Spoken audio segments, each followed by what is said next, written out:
My fellow Americans, not long ago I received a letter from a woman in the Midwest.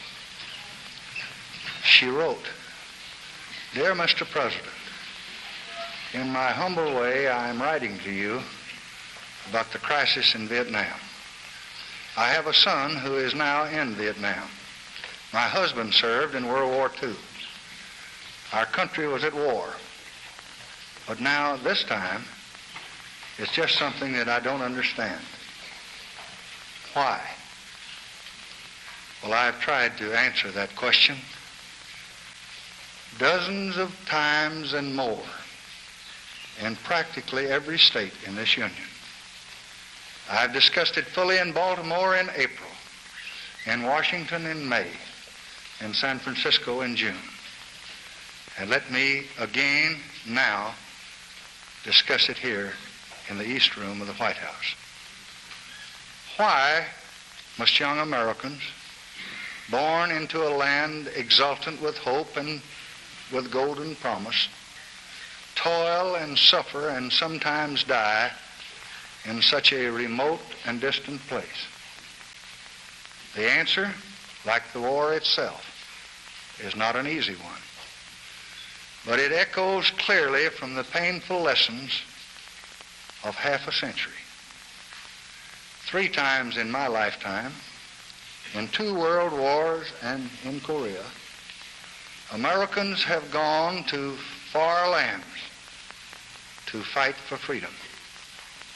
We have learned at a terrible and a brutal cost that retreat does not bring safety, and weakness does not bring peace. And it is this lesson that has brought us to Vietnam. This is a different kind of war. There are no marching armies or solemn declarations. Some citizens of South Vietnam, at times with understandable grievances, have joined in the attack on their own government. But we must not let this mask the central fact that this is really war. It is guided by North Vietnam and it is spurred by Communist China.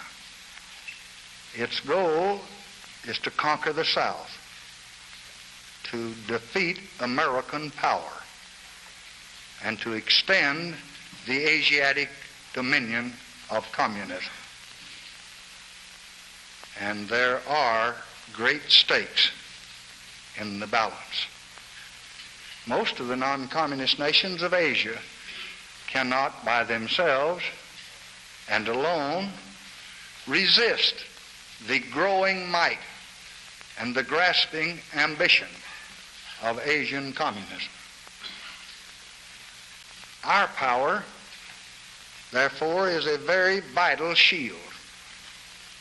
If we are driven from the field in Vietnam, then no nation can ever again have the same confidence in American promise or in American protection. In each land, the forces of independence would be considerably weakened. And an Asia so threatened by communist domination would certainly imperil the security of the United States itself. We did not choose to be the guardians at the gate, but there is no one else. Nor would surrender in Vietnam bring peace, because we learned from Hitler at Munich that success only feeds the appetite of aggression. The battle would be renewed in one country and then another country, bringing with it perhaps even larger and crueler conflict, as we have learned from the lessons of history. Moreover, we are in Vietnam to fulfill one of the most solemn pledges of the American nation. 3 presidents, President Eisenhower, President Kennedy, and your present president, over 11 years have committed themselves and have promised to help defend this small and valiant nation. Strengthened by that promise, the people of South Vietnam have fought for many long years. Thousands of them have died. Thousands more have been crippled and scarred by war. And we just cannot now dishonor our word or abandon our commitment or leave those who believed us and who trusted us to the terror and repression and murder that would follow. This then, my fellow Americans, is why we're in Vietnam.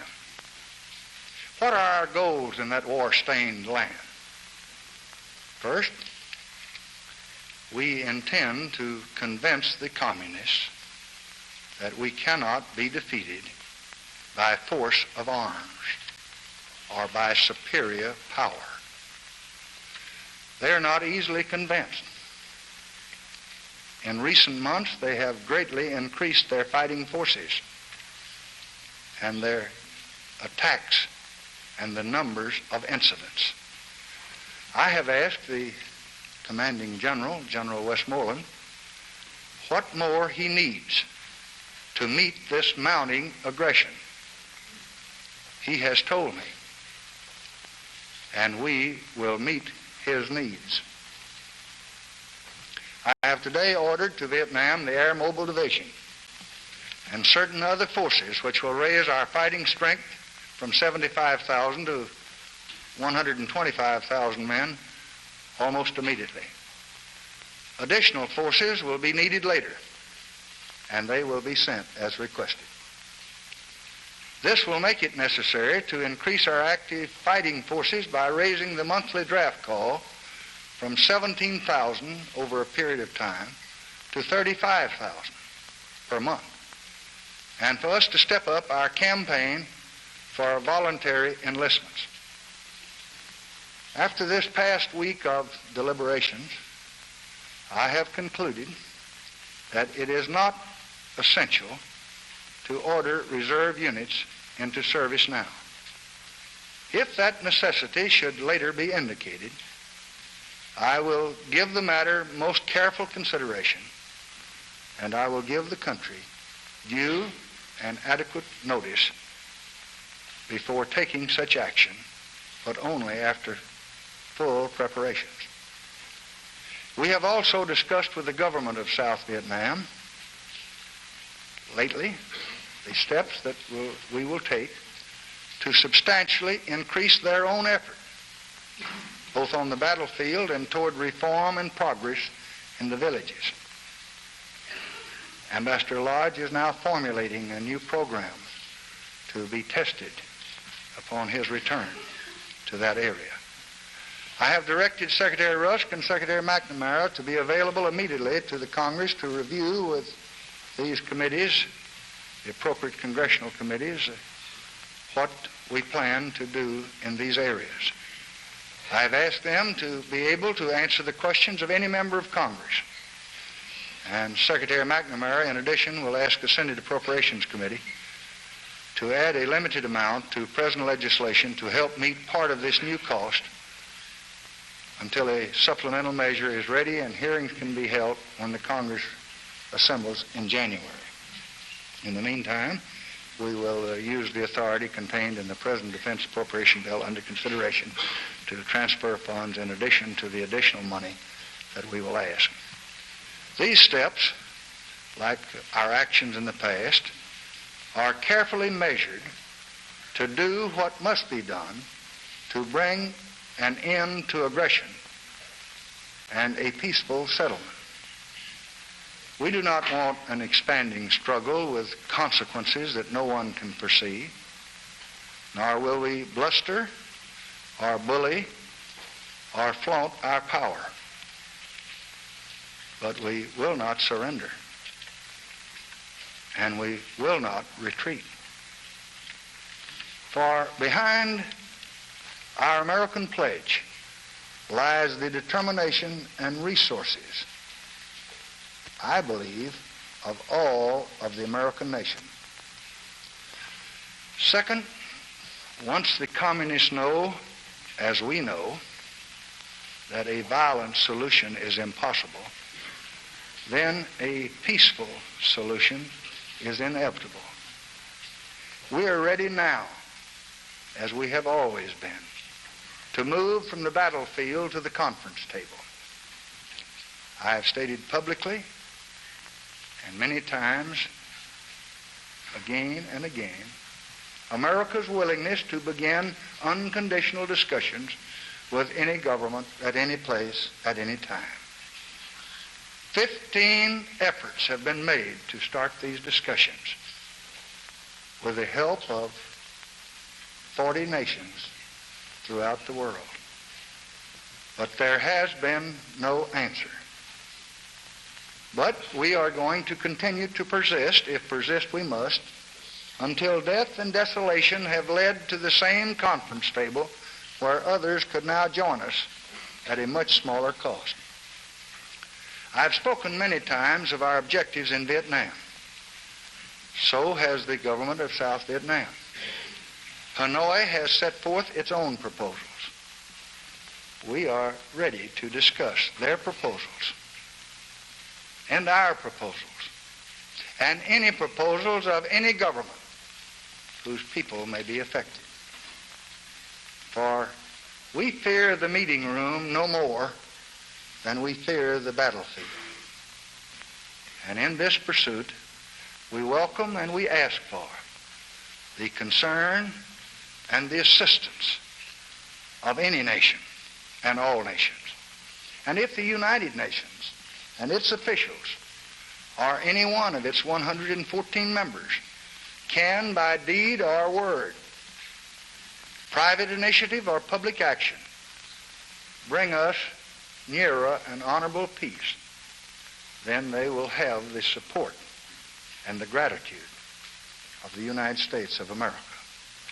I have directed Ambassador Goldberg to go to New York today and to present immediately to Secretary General Utah a letter from me requesting that all the resources and the energy and the immense prestige of the United Nations be employed to find ways to halt aggression and to bring peace in Vietnam.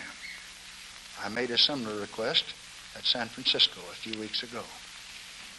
Because we do not seek the destruction of any government, nor do we covet a foot of any territory.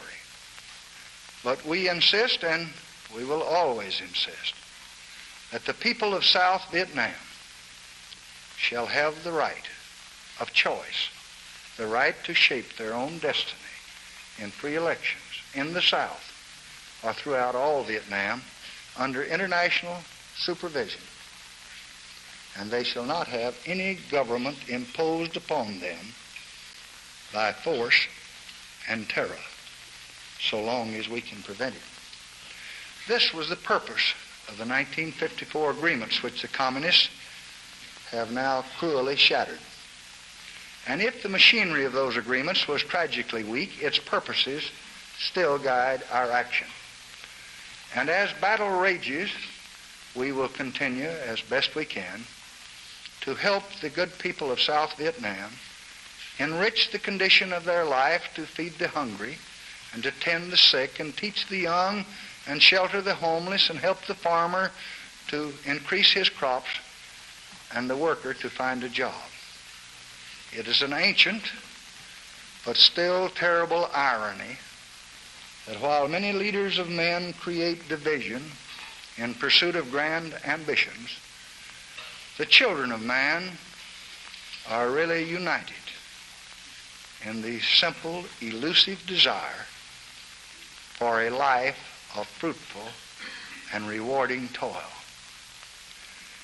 As I said in Johns Hopkins at Baltimore, I hope that one day we can help all the people of Asia toward that desire.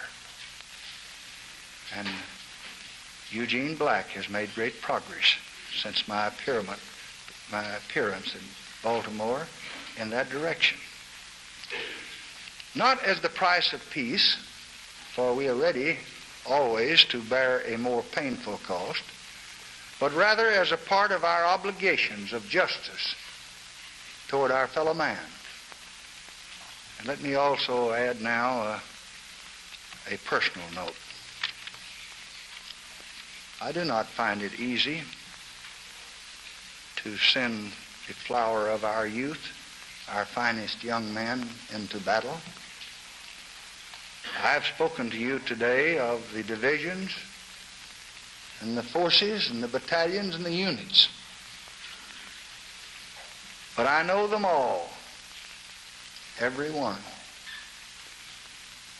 I have seen them in 1,000 streets of 100 towns in every state in this union, working and laughing and building and filled with hope and life. And I think I know, too, how their mothers weep and how their families sorrow. And this is the most agonizing and the most painful duty of your president. And there's something else, too. When I was young, poverty was so common that we didn't know it had a name. And education was something that you had to fight for. And water was really life itself. I have now been in public life 35 years, more than 3 decades. And in each of those 35 years, I have seen good men and wise leaders struggle to bring the blessings of this land to all of our people.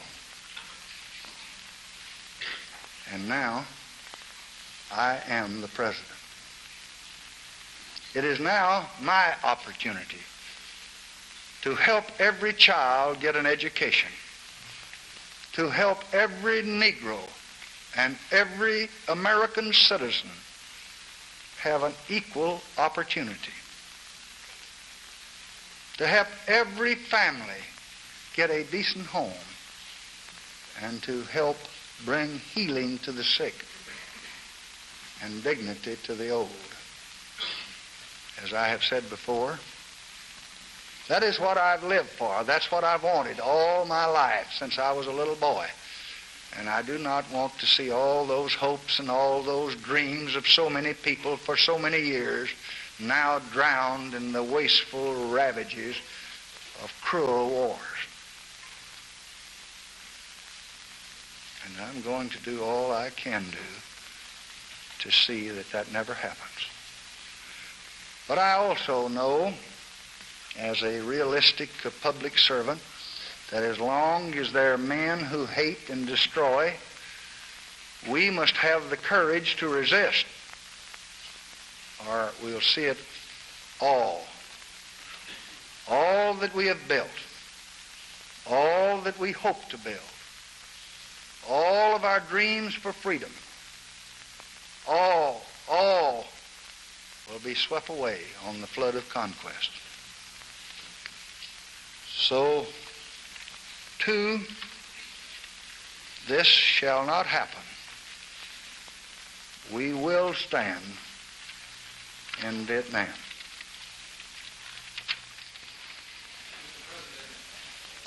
Does the fact that you're sending additional forces to Vietnam imply any change in the existing policy of relying mainly on the South Vietnamese to carry out offensive operations and using American forces to guard American installations and to act as an emergency backup?